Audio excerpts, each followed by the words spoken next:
ನಮಸ್ತೆ ವೀಕ್ಷಕರೇ, ನಿತ್ಯ ಜ್ಯೋತಿರ್ವಾಸ್ತು ಭವಿಷ್ಯ ವಿಶೇಷ ನೇರ ಪ್ರಸಾರ ಕಾರ್ಯಕ್ರಮಕ್ಕೆ ಸ್ವಾಗತ. ನಾನು ಚಿತ್ರಶ್ರೀ. ಇವತ್ತಿನ ಸಂಚಿಕೆಯನ್ನು ಮೀನರಾಶಿಯವರು ಮಿಸ್ ಮಾಡಿಕೊಳ್ಳೇಬೇಡಿ. ಏಕೆಂದರೆ ಈಗಾಗಲೇ ಮೀನರಾಶಿಯವರಿಗೆ ಮೇ ತಿಂಗಳಿನ ಆರಂಭದಲ್ಲೇ ನಿಮಗೆ ಯಾವ ರೀತಿಯಾದಂತಹ ಶುಭ ಸೂಚನೆಗಳು ಸಿಗ್ತಾ ಇದೆ ಅಂತ ಹೇಳಿ ಗೊತ್ತಿರುವಂಥದ್ದು. ಇನ್ನು ಈ ನಿಟ್ಟಿನಲ್ಲಿ ನೋಡೋದಾದರೆ ಮೇ ತಿಂಗಳ ಕಂಪ್ಲೀಟ್ ಮಾಸ ಭವಿಷ್ಯ ಮೀನರಾಶಿಯವರಿಗೆ ಯಾವ ರೀತಿಯಾಗಿದೆ ಗುರೂಜಿಗಳು ತಿಳಿಸ್ಕೊಡ್ತಾರೆ. ಮೊದಲನೇದಾಗಿ ಗುರೂಜಿಗಳನ್ನು ಕಾರ್ಯಕ್ರಮಕ್ಕೆ ಸ್ವಾಗತಿಸ್ತಾ ಇದ್ದೀನಿ. ಖ್ಯಾತ ಜ್ಯೋತಿಷಿಗಳು, ಖ್ಯಾತ ಸಂಖ್ಯಾಶಾಸ್ತ್ರಜ್ಞರು ಮತ್ತು ಪಂಚಭೂತ ವಾಸ್ತು ತಜ್ಞರಾದ ಶ್ರೀ ಮಂಜುನಾಥ್ ಗುರುಜಿಗಳು. ಗುರುಜಿ ನಮಸ್ತೆ, ಕಾರ್ಯಕ್ರಮಕ್ಕೆ ಸ್ವಾಗತ. ಆದಿತ್ಯಾಯ ಚ ಸೋಮಾಯ ಮಂಗಳಾಯ ಬುಧಾಯ ಚ ಗುರು ಶುಕ್ರ ಶನಿರ್ಭಾಷ ರಾಹುವೇ ಕೇತುವೆ ನಮಃ. ಗುರುಜಿ, ಈಗ ದ್ವಾದಶ ರಾಶಿಗಳಲ್ಲಿ ಕೊನೆಯ ರಾಶಿಯಲ್ಲಿ ನಾವಿರುವಂಥದ್ದು ಮೀನರಾಶಿ. ಗುರುಜಿ, ಮೀನರಾಶಿಗೆ ಸಂಬಂಧಪಟ್ಟಂತೆ ಇವತ್ತಿನ ಒಂದು ಮೇ ತಿಂಗಳ ಕಂಪ್ಲೀಟ್ ಮಾಸ ಭವಿಷ್ಯ ಯಾವ ರೀತಿಯಾಗಿದೆ ಅಂತ ಹೇಳಿ ನೋಡ್ತಾ ಹೋಗೋಣ. ಮೊದಲನೇದಾಗಿ ಮೀನರಾಶಿಯವರಿಗೆ ಒಂದು ನವಗ್ರಹಗಳ ಗೋಚರ ಯಾವ ರೀತಿಯಾಗಿ ಆಗ್ತಾ ಇದೆ, ಅದರ ಒಂದು ಆಧಾರದ ಮೇಲೆ ರಾಶಿ ಫಲ ಏನು ಹೇಳ್ತಾ ಇದೆ ಗುರುಜಿ? ನೋಡಿ, ನಾವು ಪ್ರತಿ ರಾಶಿ ಸಂಚಿಕೆಯಲ್ಲಿ ದೊಡ್ಡ ಗ್ರಹಗಳ ಗೋಚಾರದ ಅನುಸಾರವಾಗಿ ಫಲಗಳನ್ನು ನೋಡ್ತಾ ಹೋಗ್ತೀವಿ. ರಾಶಿಯ ರಾಶಾಧಿಪತಿಯಾದ ಗುರು ಭಗವಾನರು ಚತುರ್ಥ ಭಾವದಲ್ಲಿ ಕೇಂದ್ರ ಭಾವದಲ್ಲಿ ಮುಂದುವರಿತಾ ಇದ್ದಾರೆ. ಕೇಂದ್ರ ಭಾವ ಅಂದರೆ ಸುಖ ಭಾವ ಅಂತ ಹೇಳ್ತೀವಿ. ಅದಕ್ಕೆ ಸಂಬಂಧಪಟ್ಟ ಹಾಗೆ ಫಲಗಳು ಹೇಗೆ ಹೋದ ತಿಂಗಳಲ್ಲಿ ಏಪ್ರಿಲ್ ತಿಂಗಳಲ್ಲಿ ತಮಗೆ ಲಭಿಸುತ್ತದೆ ಅದು ಹಾಗೆ ಮುಂದುವರಿಯುತ್ತೆ. ಮುಂದುವರೆದ ಭಾಗದಲ್ಲಿ ಶನೇಶ್ವರರು 7.5 ಶನಿಯ ಮಧ್ಯಭಾಗದಲ್ಲಿ ಇದ್ದೀರಾ. ಶನೇಶ್ವರ ಗ್ರಹರ ಒಂದು 7.5 ಪ್ರಭಾವ ಇರುವಂಥದ್ದು. ಅದಕ್ಕೆ ಶನೇಶ್ವರ ಅಷ್ಟೊಂದು ಯಾವುದೇ ಸಮಸ್ಯೆ ಮಾಡೋದಿಲ್ಲ. ಯಾಕಂದರೆ ರಾಶಿಯಾಧಿಪತಿ ಗುರುಗೂ ಶನಿಗೂ ಸಮಗ್ರಹ ಸಮತ್ವ ಇರೋದ್ರಿಂದ ನೆಗೆಟಿವ್ಸ್ ಇಲ್ಲ. ಆದರೂ ಕೂಡ 7.5 ಸಂಬಂಧಪಟ್ಟಂಥ ಪರಿಹಾರಗಳನ್ನು ತಾವೇನು ಮಾಡ್ಕೊತಾ ಇದ್ದೀರಾ ಅದನ್ನು ಹಾಗೆ ಮುಂದುವರಿಸಿ ಎಲ್ಲ ಒಂದು ಶನೇಶ್ವರನಿಂದ ಕೂಡ ಅನುಕೂಲತೆಗಳು ಹೆಚ್ಚಾಗುತ್ತೆ. ಮತ್ತು ಛಾಯಾಗ್ರಹಗಳಾದ ರಾಹುಕೇತುವಿನ ಒಂದು ಗೋಚಾರ ಪ್ರತಿ 18 ತಿಂಗಳಿಗೊಮ್ಮೆ ಆಗುವಂಥದ್ದು. ವ್ಯಯಭಾವದ ರಾಹು ಮತ್ತು ಷಷ್ಠಭಾವದ ಕೇತು ಅದೇ ರೀತಿ ಯಥಾವತ್ತಾಗಿ ಮುಂದುವರಿತಾ ಇದೆ. ಸೊ ಹೋದ ತಿಂಗಳಲ್ಲಿ ನಿಮಗೆ ಏಪ್ರಿಲ್ ತಿಂಗಳಲ್ಲಿ ಮೀನರಾಶಿಯವರಿಗೆ ಸಂಬಂಧಪಟ್ಟಂಥ ಫಲಗಳು ಏನು ಸಿಗ್ತಾ ಇದೆ ಅದೇ ಆ ಫಲಗಳೇ ಹಾಗೆ ಮುಂದುವರಿಯುತ್ತೆ, ಯಾವುದೇ ಸಮಸ್ಯೆ ಇಲ್ಲ. ಸೊ ಮುಂದುವರೆದ ಭಾಗದಲ್ಲಿ ಒಂದು ರಾಶಿಗೆ ದ್ವಿತೀಯಾಧಿಪತಿಯಾದ ಮಂಗಳ ಗ್ರಹರು ಮೇ 11ನೇ ತಾರೀಕು ದ್ವಿತೀಯ ಭಾವಕ್ಕೆ ಬರುವಂಥದ್ದು. ಇದು ಒಳ್ಳೆಯ ವಿಚಾರ. ಇಷ್ಟು ದಿನ ರಾಶಿಯಲ್ಲೇ ಇದ್ದು ದ್ವಿತೀಯ ಭಾವಕ್ಕೆ ಬರೋದ್ರಿಂದ ಒಳ್ಳೆಯ ಒಂದು ಅನುಕೂಲತೆಗಳು ಹೆಚ್ಚಾಗಿ ಸಿಗುವಂಥದ್ದು. ಮತ್ತು 14ನೇ ತಾರೀಕು ನಂತರ ಇಲ್ಲಿ ನಿಮಗೆ ಬುಧ ಗ್ರಹ ಚತುರ್ಥ ಮತ್ತು ಸಪ್ತಮಾಧಿಪತಿಯಾದ ಬುಧ ಗ್ರಹರು ನಿಮಗೆ ಚತುರ್ಥ ಭಾವಕ್ಕೆ ಗೋಚರವಾಗುವಂಥದ್ದು. ಇದು ಕೂಡ ಒಳ್ಳೆಯ ವಿಚಾರ ಅಂತ ಹೇಳ್ತೀವಿ.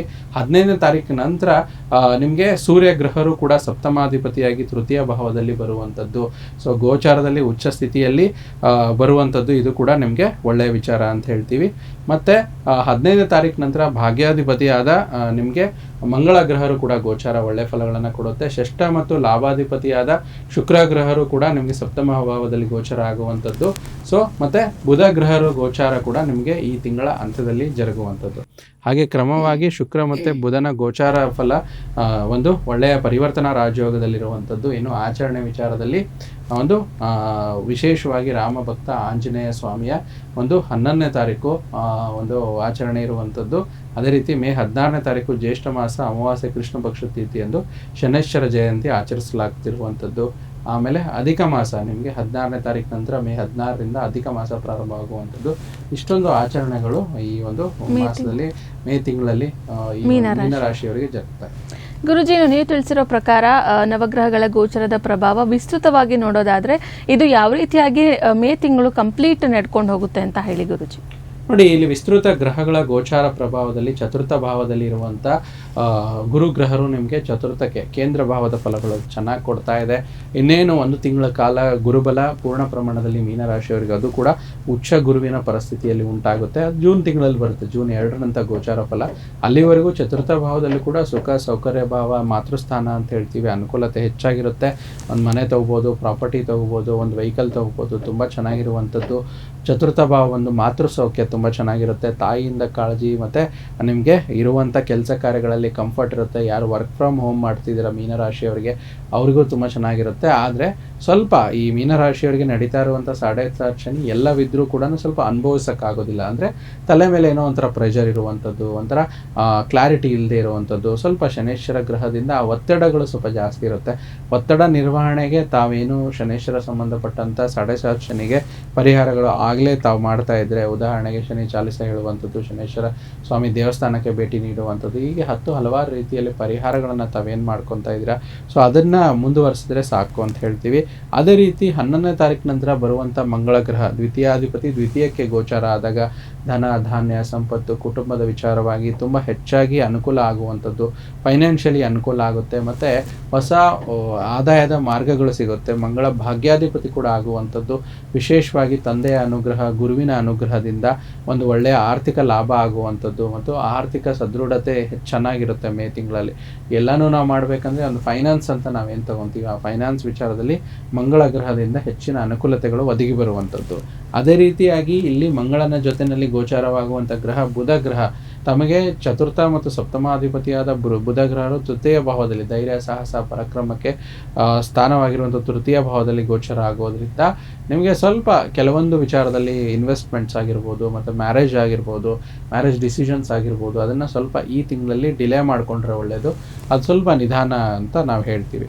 ಅದೇ ರೀತಿ ಶುಕ್ರನ ಗೋಚಾರ ಇಲ್ಲಿ ಏನಾಗುತ್ತೆ, ತೃತೀಯ ಮತ್ತು ಅಷ್ಟಮಾಧಿಪತಿಯಾದ ಶುಕ್ರನ ಗೋಚಾರ ಚತುರ್ಥ ಭಾವದಲ್ಲಿ ಗುರು ಭಗವಾನರ ಜೊತೆ ಗುರು ಶುಕ್ರ ಯುತಿಯಲ್ಲಿ ಬರುವಂಥದ್ದು, ಈ ರೀತಿ ಒಂದು ಗೋಚಾರ ಆಗ್ತಿರುವಂಥದ್ದು. ಸೊ ತೃತೀಯ ಮತ್ತು ಅಷ್ಟಮಾಧಿಪತಿ ಅಂದರೆ ಸಡನ್ ಆಗಿ ಸ್ವಲ್ಪ ಏನಾದರೂ ಘಟಿಸುವಂಥದ್ದು, ನಿಮ್ಮ ಕಂಟ್ರೋಲ್ ಇಲ್ಲದೆ ಇರುವಂಥದ್ದು, ಮತ್ತು ನಿಮ್ಮ ಒಂದು ಸಣ್ಣ ಪುಟ್ಟ ಕಿರಿಕಿರಿಗಳು ಅಂದರೆ ಸಹೋದರ ಸಹೋದರಿಯಿಂದ ಮನೆಯಲ್ಲಿ ಸ್ವಲ್ಪ ಕಿರಿಕಿರಿ ವಾತಾವರಣಗಳು, ಒಂದು ಸ್ವಲ್ಪ ನೆಮ್ಮದಿ ಇಲ್ಲ, ಪ್ರೆಷರ್ ಆಗುವಂಥದ್ದು, ಸೊ ಶುಕ್ರನಿಂದ ಜರುಗುವಂಥದ್ದು. ಈ ರೀತಿ ಶುಕ್ರನಿಂದ ಸ್ವಲ್ಪ ಅಡಚಣೆಗಳಾಗುವಂಥದ್ದು, ಆದರೆ ಬುಧನಿಂದ ಅನುಕೂಲತೆಗಳು ಹೆಚ್ಚಾಗುವಂಥದ್ದು ಮತ್ತು ಪರಿವರ್ತನಾ ರಾಜಯೋಗದಲ್ಲಿ ಒಳ್ಳೆ ಫಲಗಳನ್ನು ಕೊಡುವಂಥದ್ದು. ಈ ರೀತಿ ಒಂದು ವಿಸ್ತೃತ ಗ್ರಹಗಳ ಗೋಚಾರ ಪ್ರಭಾವದಲ್ಲಿ ಮೀನರಾಶಿಯವರಿಗೆ ಜರುಗುತ್ತೆ. ಗುರುಜಿ, ರಾಶಿಯ ರಾಷ್ಟ್ರಾಧಿಪತಿ ಗೋಚಾರ ಯಾವ ಸ್ಥಿತಿಯಲ್ಲಿ ಆಗ್ತಾ ಇದೆ, ಏನೆಲ್ಲ ಅನುಕೂಲತೆಗಳನ್ನು ಮೀನರಾಶಿಯವರು ಸಿದ್ಧಿಸ್ಕೊಳ್ಬಹುದು? ರಾಶಿಯ ರಾಷ್ಟ್ರಾಧಿಪತಿ ಗೋಚಾರ ಚತುರ್ಥ ಭಾವದಲ್ಲಿ ಹಾಗೆ ಮುಂದುವರಿತಿದೆ. ಸೊ ಇದು ಒಂದು ಒಳ್ಳೆಯ ಗುರುಗಳ ಅನುಗ್ರಹ ಪ್ರಾಪ್ತಿ ಆಗುವಂಥದ್ದು ಮತ್ತು ಮನಸ್ಸಿಗೆ ಉಲ್ಲಾಸವಾಗುವಂಥ ಕೆಲಸ ಕಾರ್ಯಗಳನ್ನು ರೀತಿ ಜರುಗುತ್ತೆ. ಮತ್ತು ಮುಂದಿನ ತಿಂಗಳ ಹೇಗೂ ಗುರುಬಲ ಬರೋದ್ರಿಂದ ನಿಮಗೆ ತೊಂದರೆ ಇಲ್ಲ, ಎಲ್ಲ ಅನುಕೂಲತೆಗಳು ಹೆಚ್ಚಾಗಿರುವಂಥದ್ದು. ರಾಷ್ಟ್ರಾಧಿಪತಿ ಸಪೋರ್ಟ್ ತುಂಬ ಚೆನ್ನಾಗಿರುತ್ತೆ, ಯುಟಿಲೈಸ್ ಮಾಡ್ಕೊಳ್ಳಿ. ಮತ್ತು ತುಂಬ ಮಹತ್ವದ ಗುರುಬಲ ನಿಮಗೆ ಮುಂದೆ ಬರ್ತಾ ಇರೋದ್ರಿಂದ ಯಾವುದೇ ರೀತಿ ಸಮಸ್ಯೆ ಇಲ್ಲ. ಮತ್ತು ಗುರುವಿನ ದೃಷ್ಟಿ ನಿಮಗೆ ಸಪ್ತಮ ಭಾವ, ನಿಮ್ಮ ದಶಮ ಭಾವಕ್ಕೆ, ಸಪ್ತಮ ಭಾವ ಮತ್ತು ಸಪ್ತಮ ಚತುರ್ಥಾಧಿಪತಿಯಾದ ಬುಧ ಗ್ರಹ, ಆದರೆ ಗುರು ಬಂದು ನಿಮಗೆ ಚತುರ್ಥ ಭಾವದಿಂದ ದಶಮ ಭಾವದಲ್ಲಿ ಇರೋದ್ರಿಂದ ಹೆಚ್ಚಿನ ಒಂದು ಅನುಕೂಲತೆಗಳು ಕೆಲಸ ಕಾರ್ಯಗಳಲ್ಲಾಗುತ್ತೆ. ಕೆಲಸ ಕಾರ್ಯಗಳಲ್ಲಿ ಮನ್ನಣೆ ಸಿಗುತ್ತೆ, ನಿಮ್ಮ ಮಾತಿಗೆ ಬೆಲೆ ಸಿಗುತ್ತೆ ಮತ್ತು ನೀವು ಮಾಡ್ತಿರುವಂಥ ಒಂದು ಕೆಲಸಕ್ಕೆ ಗುರುವಿನ ದೃಷ್ಟಿ ಇರೋದ್ರಿಂದ ಹೆಚ್ಚಾಗಿ ಗುರು ಮಾರ್ಗದರ್ಶನ. ಗುರು ಅಂದರೆ ಯಾರು? ಗೈಡೆನ್ಸ್ ಕೊಡುವಂಥವ್ರು. ಗುರು ಅಂದರೆ ಮೆಂಟರ್ ಅಂತ ಹೇಳ್ತೀವಿ, ಗುರು ಅಂದರೆ ಡೈರೆಕ್ಟರ್ ಅಂತ ಹೇಳ್ತೀವಿ. ಸೊ ಆ ವಿಚಾರದಲ್ಲಿ ಗುರುವಿನ ಅನುಗ್ರಹ ದಶಮ ಭಾವದಲ್ಲಿರೋದ್ರಿಂದ ಹೆಚ್ಚಿನ ಒಂದು ಅನುಕೂಲತೆಗಳು ಕೆಲಸ ಕಾರ್ಯಗಳಲ್ಲಾಗುತ್ತೆ, ಕೆಲಸದಲ್ಲಿ ಮನ್ನಣೆ ಸಿಗುತ್ತೆ ಮತ್ತು ಏನೋ ಒಂದು ಕ್ರಿಯೇಟಿವ್ ಆಗಿ ಮಾಡಬೇಕು, ಒಂದು ಒಳ್ಳೆಯ ಜವಾಬ್ದಾರಿ ಸಿಗುವಂಥದ್ದು ಗುರುವಿನ ಒಂದು ವಿಚಾರದಲ್ಲಿ ಅನುಕೂಲ ಆಗುತ್ತೆ. ಮತ್ತು ವೇದಾಂತ ವಿಚಾರ ಹೆಚ್ಚು ದೇವರ ದರ್ಶನ ಆಗುವಂಥದ್ದು, ಮಂಗಳ ಒಂದು ಗೋಚಾರ ದ್ವಿತೀಯ ಭಾವದಲ್ಲಿ ಆಗೋದ್ರಿಂದ ಒಂದು ಪುಣ್ಯಕ್ಷೇತ್ರಗಳ ದರ್ಶನ ಜಾಸ್ತಿ ಮಾಡ್ತೀರಾ. ವಿಶೇಷವಾಗಿ ಸಿಹಿ ತಯಾರಿಕರಾಗಿರ್ಬೋದು, ಸಕ್ಕರೆ ಬೆಲ್ಲ ತಯಾರಿಕರಿಗೆ ತುಂಬ ಒಳ್ಳೆಯ ಒಂದು ಲಾಭ ಮಂಗಳನಿಂದ ಸಿಗುವಂಥದ್ದು. ವಿಶೇಷವಾಗಿ ಸಣ್ಣ ಪುಟ್ಟ ದಿನಸಿ ಅಂಗಡಿಗಳಾಗಿರ್ಬೋದು, ಕಡಲೆಕಾಯಿ, ಸಿಹಿ ತಿನಿಸುಗಳು, ಜೇನುತುಪ್ಪದ ವ್ಯಾಪಾರಗಳಿಗೆ ತುಂಬ ಒಳ್ಳೆಯದಾಗುತ್ತೆ. ಮತ್ತು ಸೂರ್ಯ ಭಗವಾನರ ಒಂದು ಗೋಚಾರ ದ್ವಿತೀಯದಿಂದ ತೃತೀಯ ಭಾವದಲ್ಲಿ ಧೈರ್ಯ ಸಾಹಸ ಪರಾಕ್ರಮ ಭಾವದಲ್ಲಿ ಆಗೋದ್ರಿಂದ ತುಂಬ ಒಳ್ಳೆಯ ಫಲಗಳು ಸಿಗುವಂಥದ್ದು. ದೈವಾನುಗ್ರಹ ಚೆನ್ನಾಗಾಗುತ್ತೆ, ವಿಶೇಷ ವಿದ್ಯೆ ಕಲಿಕೆ ಮತ್ತು ಸೂರ್ಯನ ಆಶೀರ್ವಾದದಿಂದ ತಂದೆಯ ಆಶೀರ್ವಾದ ತುಂಬ ಪೂರ್ಣ ಪ್ರಮಾಣದಲ್ಲಿ ಲಭಿಸುತ್ತೆ. ಮತ್ತು ಸೂರ್ಯ ಕೂಡ ನಿಮಗೆ ಪ್ರತಿಯೊಂದು ಶಕ್ತಿ ಅನುಸಾರವಾಗಿ ಶತ್ರು ನಾಶ ಮಾಡಲು ತುಂಬ ಅನುಕೂಲ ಆಗುತ್ತೆ. ಅನಾರೋಗ್ಯಕ್ಕೀಡಾದಂಥವರು ಕೂಡ ಒಳ್ಳೆಯ ಆರೋಗ್ಯ ಈ ತಿಂಗಳಲ್ಲಿ ನಿಮಗೆ ಪಡ್ಕೊತೀರ. ಬುದ್ಧಿ ಚೆನ್ನಾಗಿ ಕೆಲಸ ಮಾಡುವಂಥದ್ದು, ಬುದ್ಧಿ ಬಲದಿಂದ ಹೆಚ್ಚಿನ ಅನುಕೂಲತೆಗಳು ಜರುಗುತ್ತೆ. ವಿಶೇಷವಾಗಿ ಸೂರ್ಯನಿಂದ ಗೌರ್ಮೆಂಟ್ ಉದ್ಯೋಗದಲ್ಲಿ ಒಳ್ಳೆ ಬೆಳವಣಿಗೆ, ಯಾವುದೇ ಉದ್ಯೋಗದಲ್ಲಿದ್ದರೂ ಕೂಡ ಒಳ್ಳೆ ಅಭಿವೃದ್ಧಿ ಕಾಣ್ತೀರಾ. ಮತ್ತು ಪಂಚಲೋಹ ಮತ್ತು ತಾಮ್ರ ಬೆಳ್ಳಿ ಹಿತ್ತಾಳೆ ವ್ಯಾಪಾರಗಳಿಗೆ ತುಂಬ ಒಳ್ಳೆಯದು. ಅದರಲ್ಲಿ ವಿಶೇಷವಾಗಿ ವಿಗ್ರಹ ತಯಾರಿಕರು, ವಿಗ್ರಹನ ಬಿಕ್ರಿ ಮಾಡುವಂಥವ್ರಿಗೆ ಎಲ್ಲ ಒಳ್ಳೆಯದಾಗುತ್ತೆ. ಮತ್ತು ಈ ಒಂದು ಸೂರ್ಯ ಮತ್ತು ಬುಧನ ಒಂದು ಯುತಿ ಮೇ 11ನೇ ತಾರೀಕಿಂದ 15ನೇ ತಾರೀಕು ದ್ವಿತೀಯ ಭಾವದಲ್ಲಿ ಜರುಗೋದ್ರಿಂದ ಕುಟುಂಬದಲ್ಲಿ ಸಂತೋಷ, ಒಳ್ಳೆಯ ಕಾರ್ಯಗಳು ಜರುಗುವಂಥದ್ದು. ಸೊ ಈ ರೀತಿ ಒಳ್ಳೆಯ ಅನುಕೂಲ ಆಗುತ್ತೆ.